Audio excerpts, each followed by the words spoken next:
Welcome in, everyone. You are listening to the Authority Podcast here on the B Podcast Network. Thanks, as always, for being with us.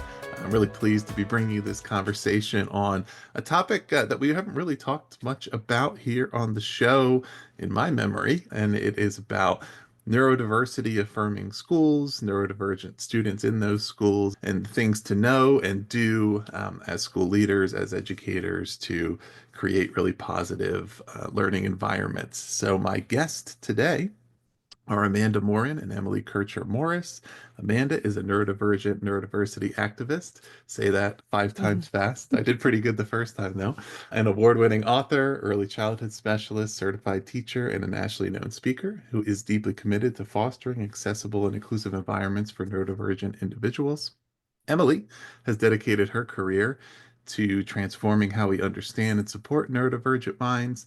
As a licensed professional counselor, educator, and thought leader, she brings a unique blend of clinical expertise and lived experience to her work with neurodivergent individuals. Their book is called Neurodiversity-Affirming Schools, Transforming Practices so all students feel accepted and supported. Amanda and Emily, welcome to the show. Thanks so much. I noticed there neurodivergent is kind of like the word brewery. You have to slow down and really pronounce the syllables. You can't say it too quickly. Or when it's I would say that when we first got the full title with the subtitle and everything, it took us a while to get used to the whole thing too. We would be like, what is the title of our book again? Anyway, I think we've got it down now, so that's good. We do. We just have to say it slowly, just like you. It's also a hard word to type. Just know that too. So. It's a little tricky. Yeah. Well, now we know. So let's start by, I think, providing a lot of the context around this, talking about, some of the terminology and just the way the book is framed, as well as some of the, terms to be aware of in the conversation we'll have today, and also more broadly in the conversation for our listeners who are newer to the topic or who are really coming to the conversation thinking about what this can look like in their schools. So as I referenced, the title of the book is Neurodiversity Affirming Schools. What does neurodiversity affirming mean? Amanda, I'll let you start with this and then we'll get Emily involved. Sure. The first thing I would say is we're very intentional in how we use the word neurodiversity versus the word neurodivergence. And that's important as we look at the title of the book. And it's important as people are asking us about the book, right? Because neurodivergent is the word a lot of people are hearing now. But neurodiversity, when we talk about neurodiversity affirming, we're really talking about how do you support all of the kinds of minds that are in your classroom, not just the students who are neurodivergent, right? And so we're looking at change practice. How do you change your classroom structure and the way that you're teaching students to make sure you're including all of the different kinds of learning and access to learning that's happening in your classroom. And Emily, I'm sure you have things to add to that, but I think that's the basics right there.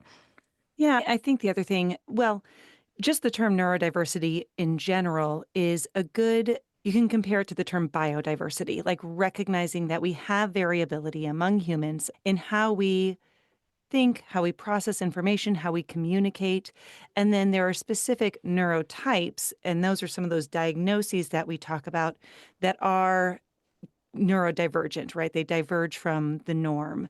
And so when we talk about all minds in our classrooms, that's who we really need to be supporting. But there's then some specific tools that might work for a certain group of students or an individual student, depending on what that is.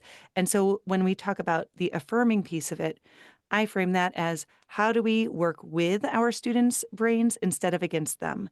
How do we find ways to harness their strengths and leverage those and help them find ways to be successful that work for them? You've referenced a few of these already, but I know there's a number of other relevant terms and terminologies that I think will make sense for us to lay out at least a few of them here as we're starting our conversation, and they relate to the way you write about this in the book. Differences and some of the other terms that at least are the most up to date, most commonly used and accepted terminologies, even though not everybody has But if you want to, maybe Emily, talk through a few, and Amanda, if you want to add to it, a few of the ones that you use in the book and that you'll probably refer to in the conversation, and the thinking behind why you chose to go with those. Yeah. So you mentioned differences, for example. So starting with that, when we talk about learner variability in the classroom, what we are really talking about are those differences and just recognizing that every student has strengths, every student has struggles. And quite often you'll hear about students who have a wide range of various perhaps disabilities and talking about them as their differences. It's like a learning difference, or it's kind of a way to recognize that it's that individual student's, strengths, specific profile. We then also use in different contexts, though, the terms disability, which is a legal term, specifically when we're talking about an IEP, individualized education program, or a Section 504 plan. And then sometimes we use the word disorder, although technically, really, Amanda and I really prefer not to use the term disorder because it's not very affirming. But disorder is a medical term. So when you get into some of the diagnostic processes that happen in the psychological world, that's where you see that term disorder coming to the surface. I don't know, Amanda, yeah, what else would you add? You'll hear people use different preferences. Like, so in the legal language, when we're talking about one of the ways that students access services, you're hearing specific learning disorder, right? You may also hear learning disability. And some people talk about learning differences. To some degree, it's about how they choose to use that language, right? From a legal perspective, when we say disability and disorder, we're doing that because we want to make sure that the supports underneath our students are in place. But when we talk about differences, for us in this book, it was really important to note that for some people, it's a really empowering term. And for other people, it actually may soften the way they feel about how their brain works. One of the things that's really hard is there's not really good language right now to talk about these kinds of things. Because if you think about learner variability, as Emily said, everybody learns in different ways, right? So difference doesn't actually give us a way of talking about that. And people use neurodivergent in some ways to describe the way somebody's learning or communication style may get in the way of accessing the environment they're in. And I think to me, it's important to stress the fact that any of those terms really are about what happens when the environment you're in doesn't work with the brain you have, and how do we look at that in a way that changes the environment. We also talk about, a lot of people hear the term neurotypical. A lot of times we have preferred to use the word neurotypical. Sort of implies that there is something we should aim for, right? That there's an in the middle typical kind of thing that we're hoping to get everybody to. Norm is statistical, right? We look at the bell curve and it's a statistical, that's a hard word to say too, way of looking at students. And norms are also the things that we set up in standards for society, right? So we're using neuronormative as an alternative to neurotypical. Yeah. Are there there's, as we've kind of referenced, right? There's some ability in terms and labels, and how individuals who are neurodivergent, what terms they like to use for themselves, just as individuals with any type of learning difference or a physical disability may have terms that they personally prefer versus others, and they might not be the same as what is the at least most commonly used term. But are there any kind of relatively consistent rules about like what not to do? And I know sometimes there can be certain terminologies that might be euphemistic, that might, be counterproductive, or of course there's some that are, more clearly derogatory, right? But even those might not, I mean, they might not necessarily be obvious or common sense to people who don't know that much about these topics yet, or who were used to terms that were used when they were younger. But are there any of those rules to say, look, there different individuals may prefer this or that, but almost all the time this is going to be kind of a no, don't do this? Ooh, it's really hard to say there's an almost all the time, right? And Hmm. I think that's something I would stress. One of the things that's really important, and to me, as a person who identifies as disabled, right, I prefer identity first language. And that, so for example, I would say I'm autistic as opposed to I'm a person with autism, right? That's tricky for many educators and many people in schools because we've been taught to use that person first language as opposed to identity first language. And so, one of the things that I always stress, and I know Emily stresses this as well, is to ask the people you're having the conversations about, include them in the conversations and ask them. So, some people will like to say they're dyslexic as opposed to saying they have dyslexia. But one of the things that I, as an advocate, really try to stress to move away from is the phrase special needs. And I, in part because we all have special needs, right? And we all have needs and we're all unique. It's also a euphemistic term that a lot of parents feel uncomfortable with. And on the other hand, there are some parents who feel more comfortable with it. So I wish there was a clear cut answer to that. I think Emily has additional thoughts on this as well, but I think there's no one right way to talk about it. There are definitely things like the R word. We don't use the R word. Nobody should be using the R word. There are definitely things like that that I think a lot of people know to move away from. And to what they don't know, maybe, is that we refer to students who are intellectually disabled or have intellectual disabilities instead of using that word at this point. So the other thing I would just add is about in the neurodiversity community and the neurodiversity movement, which really is kind of this grassroots movement of disabled activists. I think a big push really has been to just call something what it is.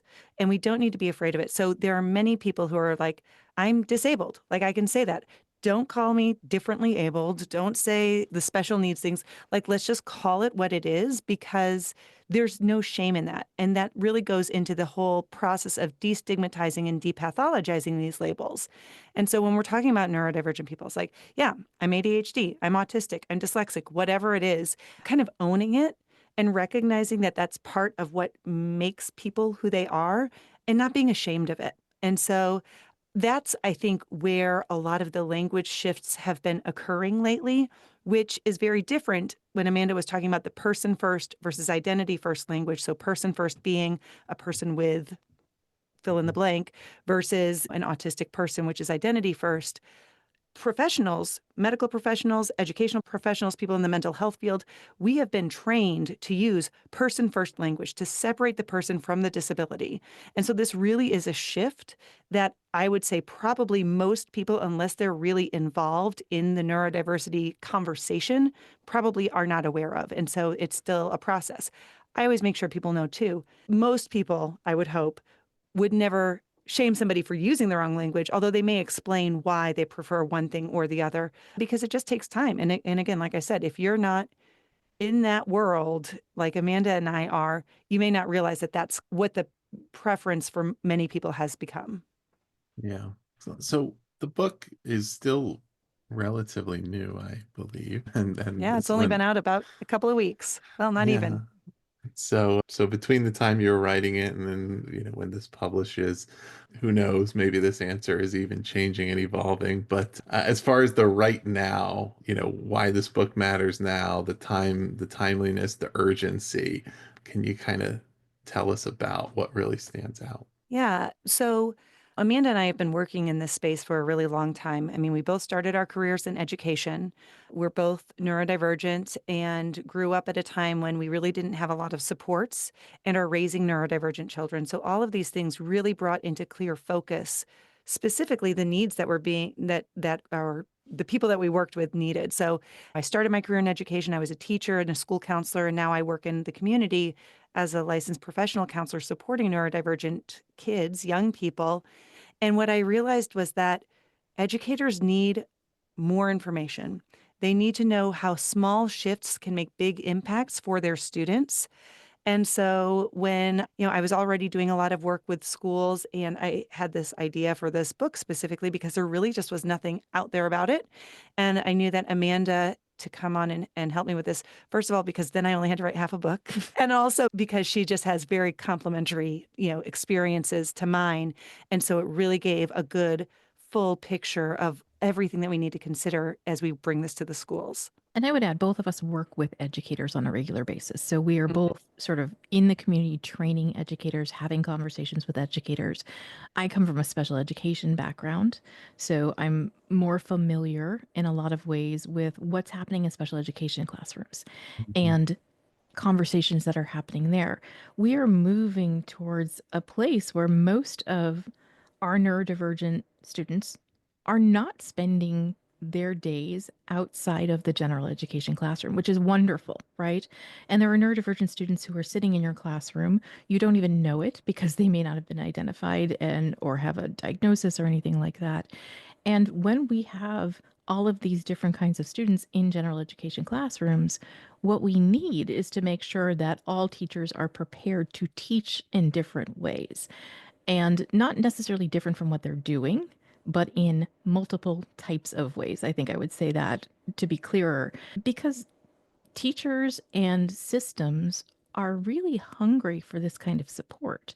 They're really looking for ways to make sure that they are helping the students in their classrooms thrive and be successful, and that they, as teachers and schools, can be successful in educating the students who are in their classrooms. Right now, neurodiversity is having kind of a moment, right? And hopefully it's not just a moment. Hopefully it's just like a swelling kind of awareness.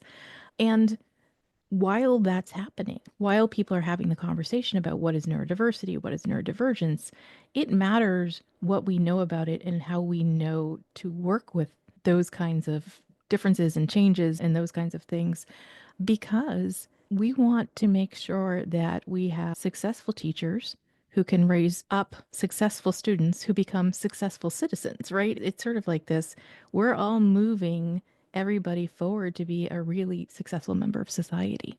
How many, like, or what percentage of students are currently known to be or like estimated to be neurodivergent? That is a tricky question because it really depends. And I think this is where the diagnostic versus identification thing comes into Hmm. play. I would say, from a special education perspective, the majority of students who are identified as needing special education services fall into those categories that would be neurodivergent. They have ADHD, they have a specific learning disability, they have a speech or language impairment. Those are the three biggest categories that we see students being identified in. From a diagnostic perspective, Emily can give some more perspective on what that looks like. Yeah, well, of course, I'm not going to remember the statistic off the top of my head, but I know some of them. So, for example, diagnostically, I think they say about 1 in 36 individuals is autistic. I think it's about 1 in 10 or 12 that is ADHD. Does that sound right to you, Amanda? And I think they even say about 1 in 5 could qualify for a diagnosis of dyslexia. So what that means is that it's a lot of our students. It's a lot of our students overall. And again, not all of them are going to qualify for an IEP. Some of them might qualify for a Section 504 plan, but not pursue that.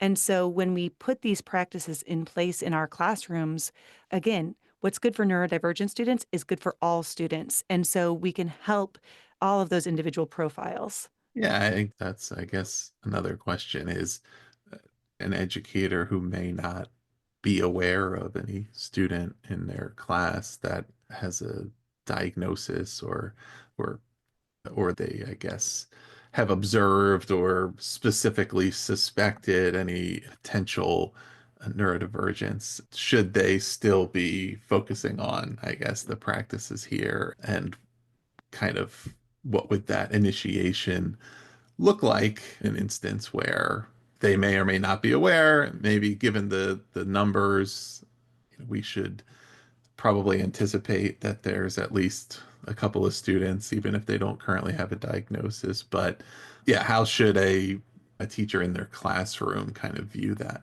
I would start by saying those are students who are in your classroom, Hmm. regardless of whether or not they are identified, whether they are diagnosed. And as teachers, we've all had the experience of sitting in a classroom and realizing there's a student who doesn't seem to be paying attention the way we would expect them to. There's a student who is always perhaps asking to use the bathroom when it's their time to read out loud, right? Hmm. There's a student who seems to be sort of daydreaming off in the corner. There's a student who is reacting very strongly to something you're not getting, right? Like they're having very strong emotional kinds of reactions. Or so there are all of these kinds of things, or a student who will use the phrase what quite often, right? So you'll hear a student say what, and what they're doing is they're giving themselves time to process what you have said out loud. They need to buffer. They need to buffer, right? They're loading, right? They're having that loading bar happening. And those are all students who are showing you that they are having trouble accessing the learning in your classroom in one way or another, right? So I just want to stress that some of those things that you see on a normal, typical day in your classroom may be signs of different minds trying to really connect in your classroom.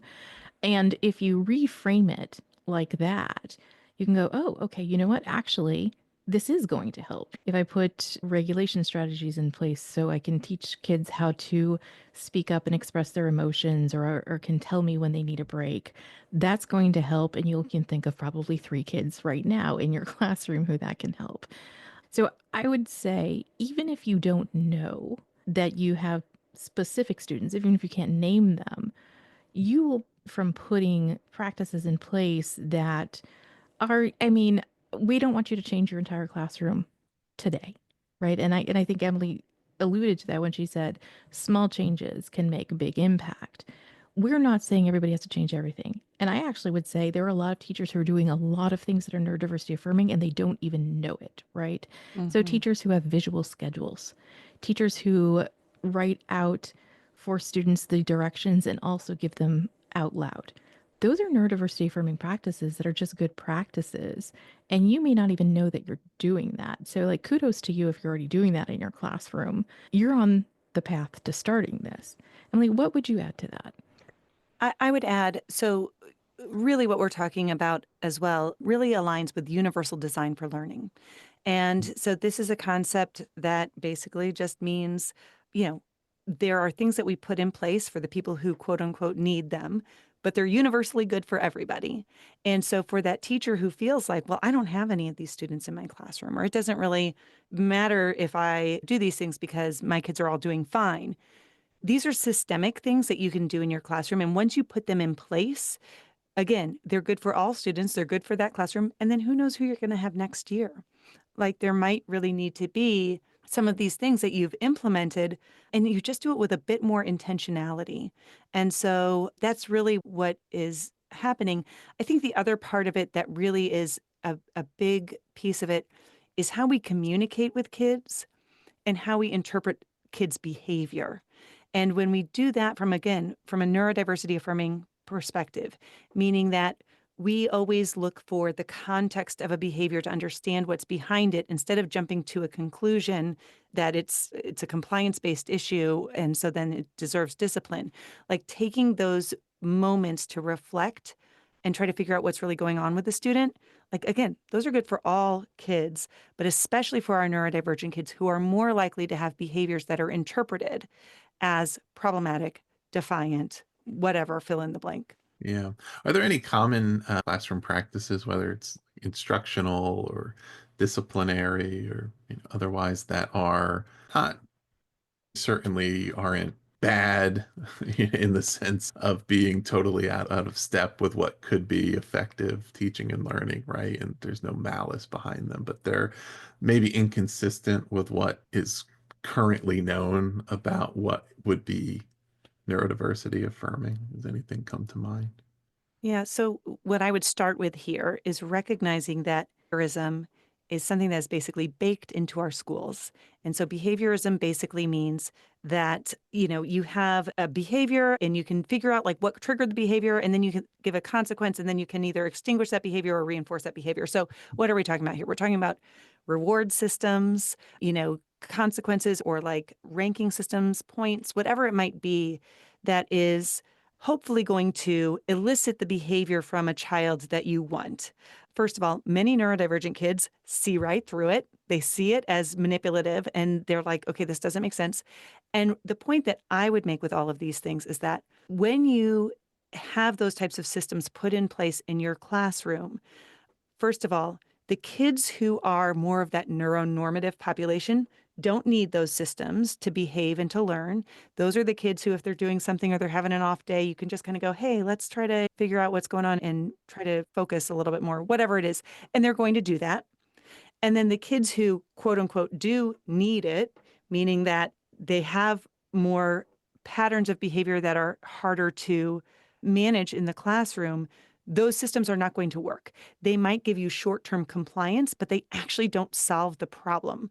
So if it is a problem of poor executive functioning skills or difficulty with emotional regulation or specific sensory needs, those you might, yeah, sure, you might give a kid a point or take away their recess or whatever, and they might be able to sit there and look at you for the next 30 minutes and really look like they're focusing, but you haven't actually taught them how to do that. You haven't actually solved that problem.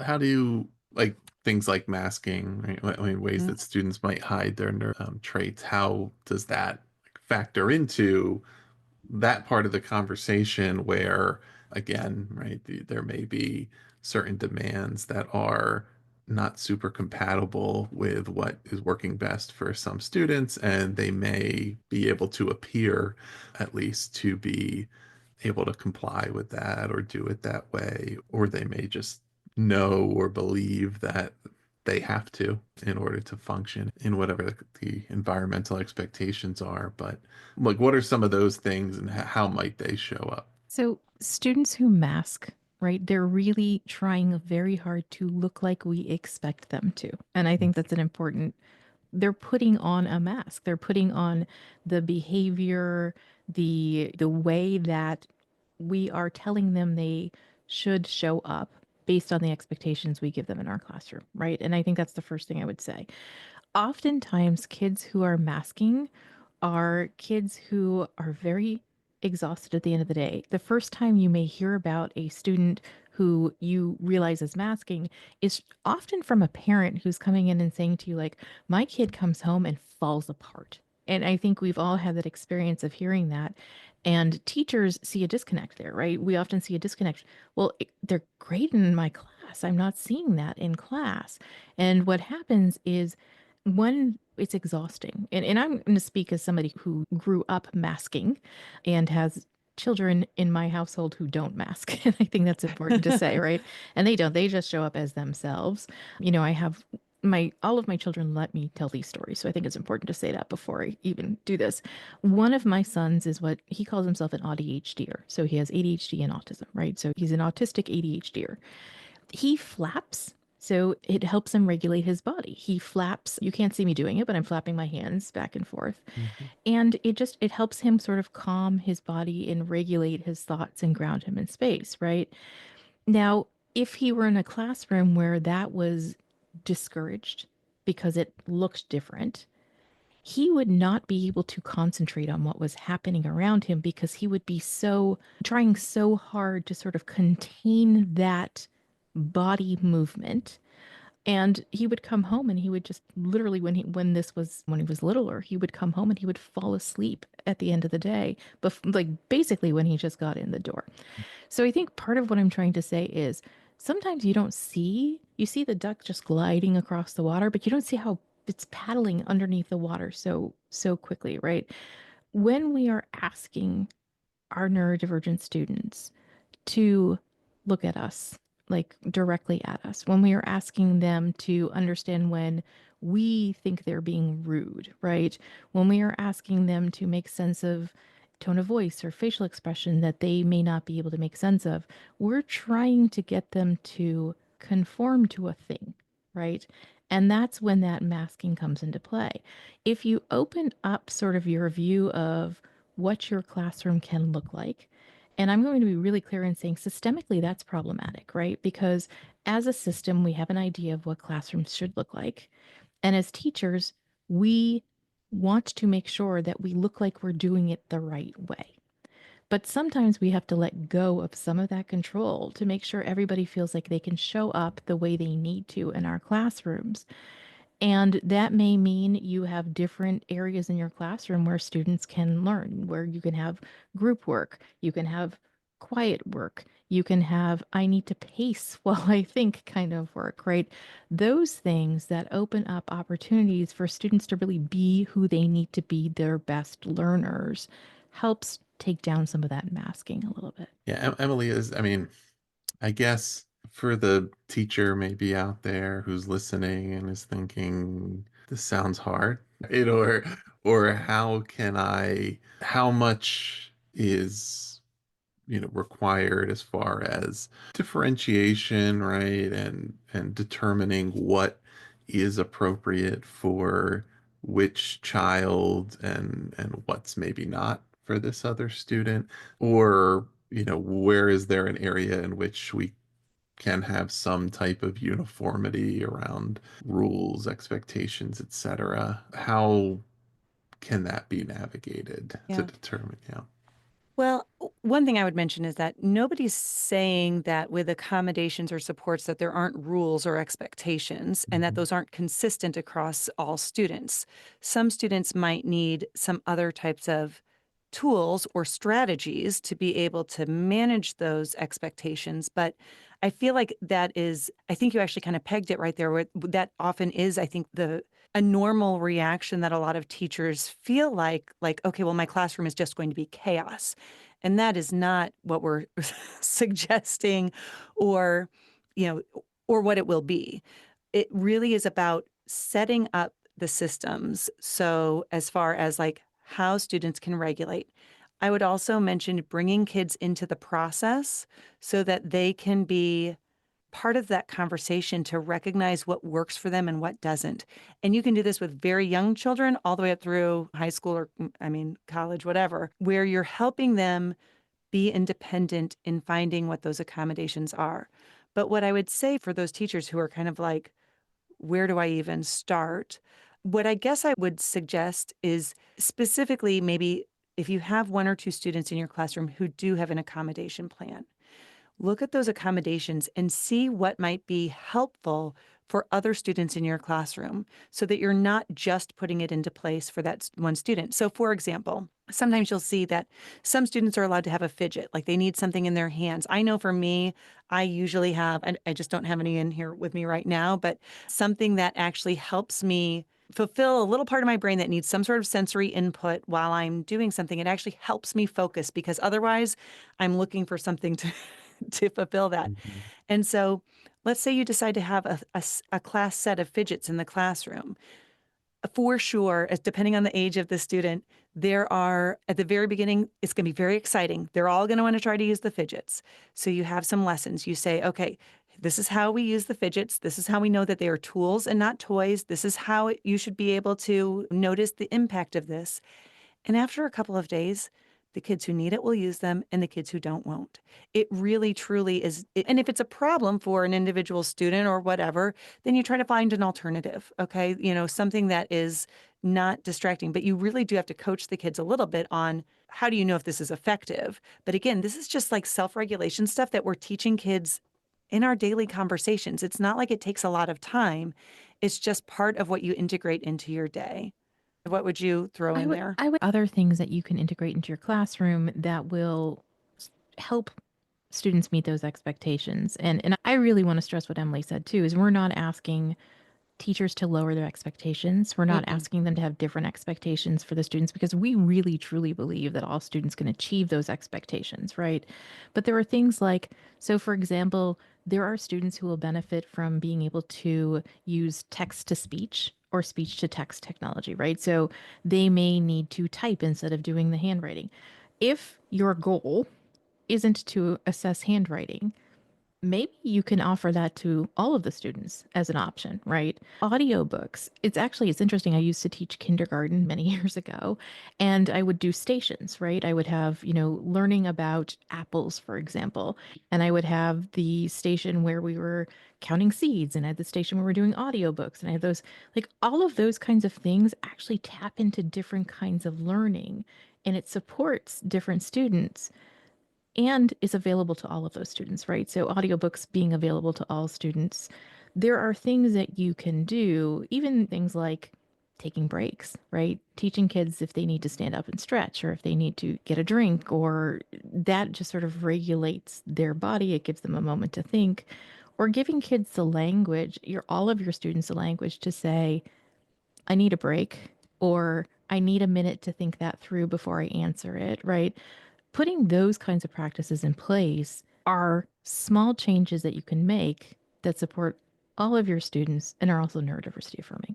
Yeah, and I guess part of that is communication, and what's affirming communication, and particularly like being able to communicate to and among students about the things that are happening in the classroom, decisions you're making, and how to navigate that. And maybe another example would be, and you can propose what would be a way to handle it, but Johnny maybe has situational mutism, right? And might need to have some different options for answering questions, being able to write them out, do things that are non-verbally. And maybe Tommy does not have that, and so how do we, I guess, navigate between, a student who certainly needs to have some different options, another one who sometimes may decide that they just don't want to do a certain thing, or are there ways to just introduce options and just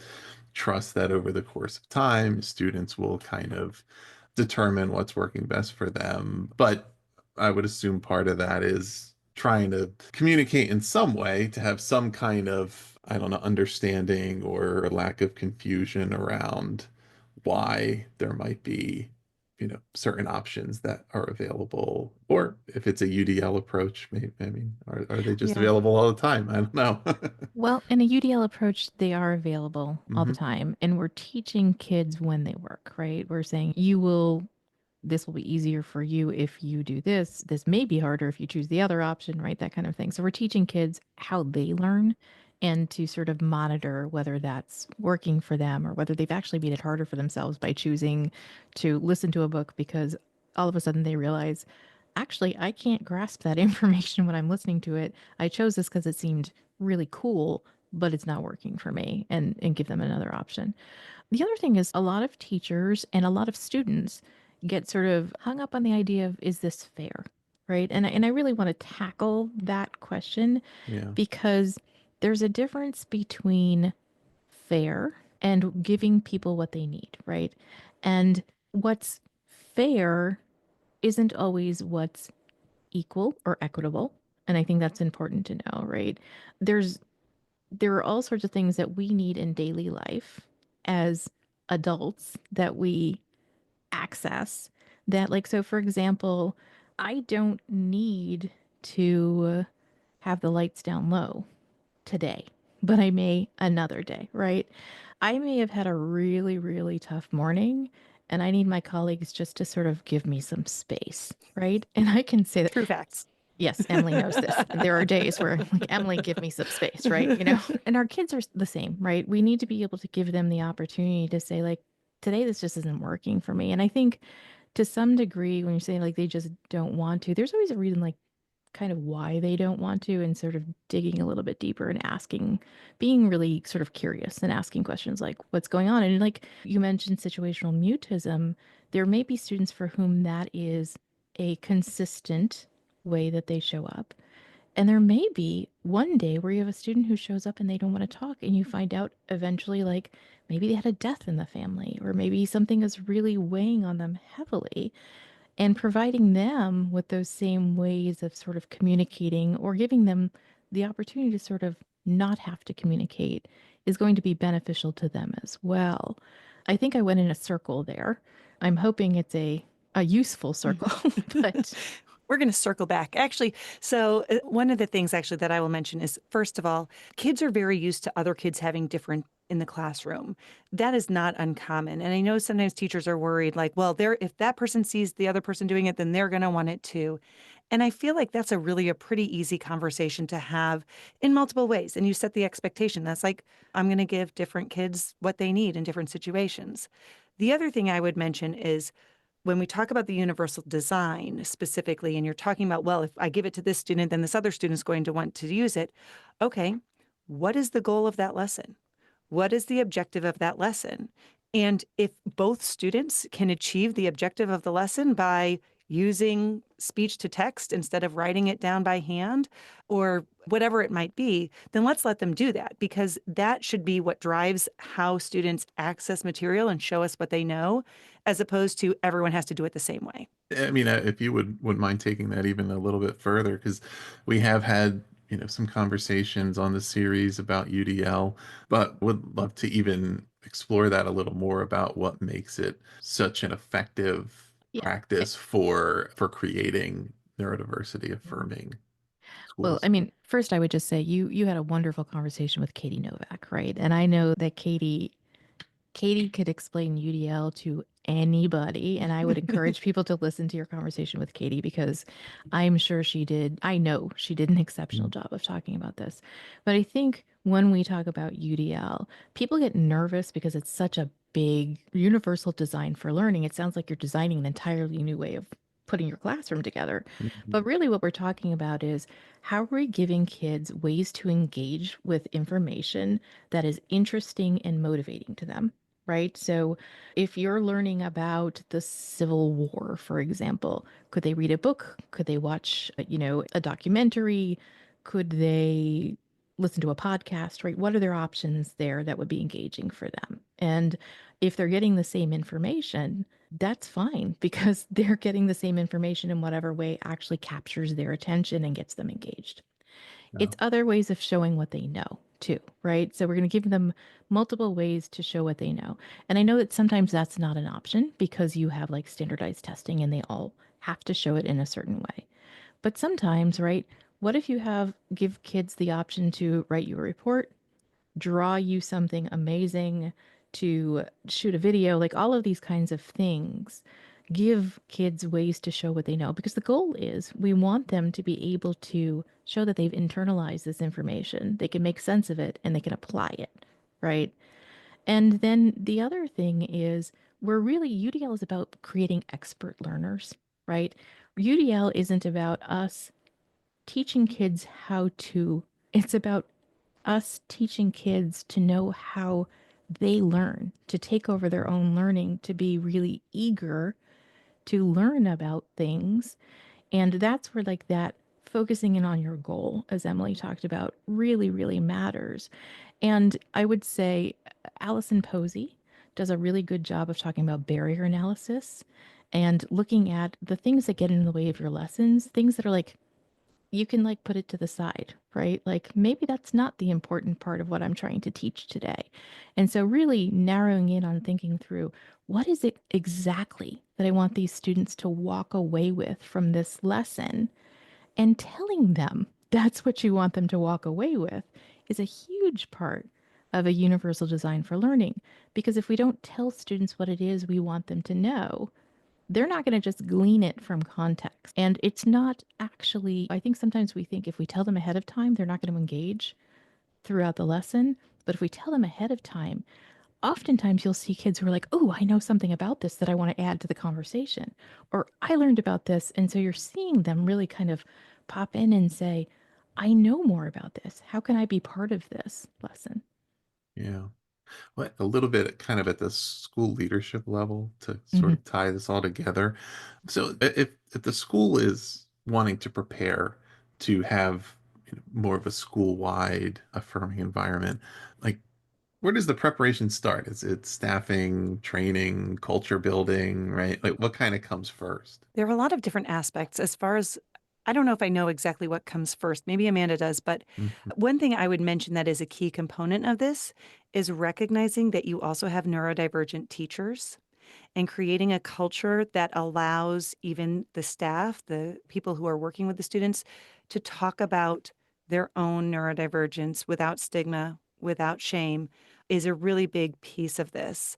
It also is really important, I think, to validate that it can be overwhelming for teachers to try to meet all of these needs, but at the same time, encouraging them, it's like they're able to do it. It is really, it sounds like a bigger lift, a heavier lift than what it probably really is when you take it one step at a time. Think change starts in multiple ways, right? And I think You hit it when you said, is it culture, is it knowledge? It's kind of all of those things, right? The first part of it is, as a school leader, giving your teachers permission to change the culture, or that you're willing to see culture change, right? I think that there are many school leaders out there who really are willing to look at things in new ways. What they struggle with too is the systems that they're in. So making sure that they are able to say to their staff, we're going to try some new things. I'm going to give you support and professional development around that. So what and why, I think, is really important too. But not just the what and the why, but to say, and we're all learning this together. And it's okay if we don't do it right, exactly right the first time. And if we only put small changes into place, that's okay too. But being able to sort of have that culture of, it's okay to iterate, it's okay to fail, it's okay to succeed, it's okay to ask for help, right? All of those things that are really hard for us as teachers, because we want to feel like we're doing it right from the very beginning. And making sure that you have a place where you can say, we're all learning this together. This is like a club. It's a professional learning club. We're all going to figure this out together. And some people may be more knowledgeable, and you can tap into them for support as mentors. And some people may need more support, and it's okay to offer that to them as well. Yeah. Yeah, I mean, the culture piece and what you said about allowing teachers to kind of build and adjust the culture certainly seems to relate to something I was thinking about earlier when Emily was talking about the fidgets and even some of the different things around debates about like learning styles and UDL and neurodiversity, et cetera, that there's certain approaches, practices that it's in the environment where teaching and learning wise, there's an effort, I think, to implement and stick with research-based practices, right? That I think there are some things that there's some resistance to or opposition because of a feeling that they're either not backed by research. And I can't remember specifically, but I certainly remember reading something from some kind of education author about the fidgets specifically. And it's not, the research doesn't support that they're effective. And I don't know what the research is or who was in it, but the point being that it is there, making a case in the classroom to say, look, I've seen evidence, like I can tell you that it's helpful in these ways, and it's not about the data and it's not about the fact that it should work for everybody but it's about how students feel when they're in the classroom, right? And they're feeling about their engagement and participation. But I guess being able to kind of communicate around, yes, there are certain ways of teaching reading and math and right things like that are practices that are proven and then others that aren't, but there's other things that are happening in the learning environment that are cultural, environmental, and forming a foundation where students feel welcome, included, as though they can focus and engage. But yeah, I have seen where there is not always consensus on some of those things. And I think it's important to have this opportunity to kind of speak to that and talk about why it's important to open our minds to trying things. Yeah, and I think I'm smiling at this because I can't imagine. I don't think I've ever been in a school where everybody agrees on everything, right? You walk into a classroom of professional development and there are tons and tons of ideas, right? And so to some degree you're right. It's the evidence base, right? Why are we, for example, the science of reading component of things? We have the evidence on this, right? When we're talking about how do we adjust our teaching to the minds that we have, we're really looking at neuroscience, right? So it's not the science of pedagogy to some Mhm. degree. It's the neuroscience as to how brains interact. And I would actually say UC Stanford, right, does some really great, interesting work around neuroscience and research on how especially like students with dyslexia and ADHD, how their brains engage with certain types of learning. And so I would point people to the neuroscience. What does the neuroscience say? I sit on the advisory board for the Learner Variability Project for Digital Promise. And all of the work that they do is grounded in the neuroscience as well. And so I would point people to look at some of the strategies and they list out all of the studies for each strategy, which I think is exceptional because you can say there's research that shows that this is going to help kids learn, and there's research that shows that this is going to help kids feel like they belong, and that matters equally in Mhm. learning, right? So, and I would separate out learning from schooling. And I think to me, I talk about this a lot. Emily's heard me talk about this, right? The difference between schooling, which is the routines and things that we do to make sure people know how to navigate a system, versus learning, which is that how are you engaging with material? How are you taking that away? How are you able to apply that to real life? And I think sometimes we don't separate out the two. And what we're really talking about is what is the science of learning? What does Mhm. learning science say? Not what does schooling science say? Because I don't know that there Right. is schooling science, actually. I would have to circle back to that one too, and see if that was true.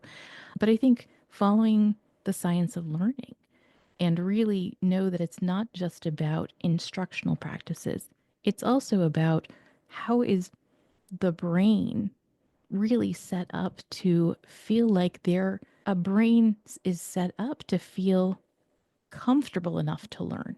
And that's really important too.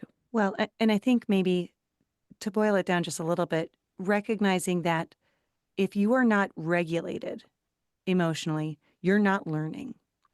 And the things that we're talking about are strategies to help kids feel emotionally regulated, whether that's through how we're communicating with them, whether that's how we're letting them be authentic instead of masking, whether that's how we're fulfilling their sensory needs.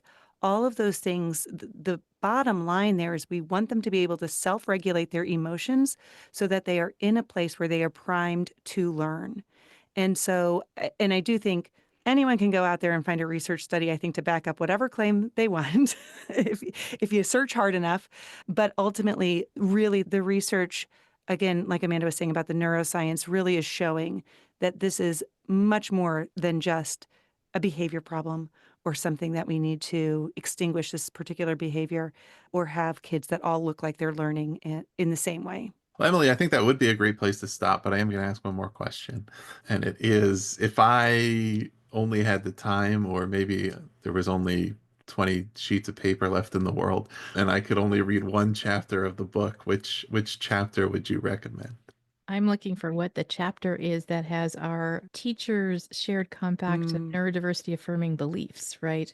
yeah. I wish I could name the chapter, but I think that's the place I would start is what are the beliefs, right? What is the compact of shared beliefs that a neurodiversity affirming teacher has?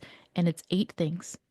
And there are 8 things that you can look at as how do you change the way you are approaching your classroom. That's where I would start. Emily, where would you start? I think that that's a good place to start. I will also just add that is what's the word I'm looking for, Amanda? It goes along with the Neurodivergent Student Bill of Rights in the same chapter. And so they kind of are a pair of documents. And so that's a great starting point. Closely following, I think, is the chapter about neurodiversity affirming IEPs and learning plans, because I think that that is a place that we can make a lot of change that is really happening frequently in our schools. So I think that that's another really one that's easy to implement and change pretty quickly and can make a big difference for some of our neurodivergent learners. Excellent. Well, listeners, you can read it all, and I don't think you need to necessarily read it sequentially. You can read the different parts and absorb them. And Emily said earlier that by having a co-author, it only made her write half a book, but it's actually a pretty long and dense book. So I think they each wrote a book. That's probably I true. think that's probably accurate. There's a lot in here. So there's plenty to pick up on, but it really is, I think, There's always more, but it's quite comprehensive as far as the number of topics covered and addressed to really deeply understanding the topic. Would love to give you both an opportunity as we're wrapping up to tell our listeners a little bit more about where to find you, your other resources. Emily, you have your podcast and you each have your other books. Emily, if you want to go first, and Yeah. then Amanda. Yeah. So if you like to listen to podcasts, as I'm sure you do because you're listening to this, my podcast is the Neurodiversity Podcast. Additionally, Amanda and I have released a limited series podcast that actually aligns with the book. You do not have to read the book to listen to the podcast, but basically there is an episode that aligns with each chapter and kind of gives some supplemental insights and information and interviews to go along with that. So if you want to do a book study at your school, like that would be a great way to supplement that. Or again, it might just be useful for you to listen to. And then I guess, you can find me anywhere on social media. And Amanda, what else should we say here? I would add too that we co-facilitate a membership educator hub called Neurodiversity University, where we have educators, we give them the opportunity to come to office hours, to have discussions, to have experts come in and do webinars and to have consultations and have these really kind of cool 5-minute PDs. So if you're a part of the Neurodiversity University Educator Hub, you can share out those 5-minute PDs. So if you have 5 minutes to share something with somebody, that's the perfect way to do it. Like Emily, I can be found pretty much on most social media. I would encourage people if they wanted to see what other books we have written. We are sort of in the field of special education, twice exceptionality, all of these sort of complementary things to neurodiversity affirming practices. Yeah. So if people are interested in the Educator Hub, they can go to neurodiversity.university and click on the tab for Educator Hub and find out more information there. And additionally, if you're interested in the podcast that I mentioned, Creating Neurodiversity Affirming Schools, or in having Amanda or me come and speak, you can go to our website.com. Excellent. Well, listeners, we'll put those links below, make it really easy for you to click and around and find everything. You also can get the book, Neurodiversity Affirming Schools, from Free Spirit Publishing. You can get it wherever you buy your books. We'll put a link to that below as well. Please do also subscribe to The Authority if you're not already. We will continue to have conversations every week with authors around all the topics that matter in school leadership and in schools and in all the various things that you're working on. So we will keep that coming, or you can visit bepodcast.network to learn about more shows that are designed for you. Amanda and Emily, thanks so much for being here. Thank you. Thanks so much for having us. This episode was edited by Gage Sanderson.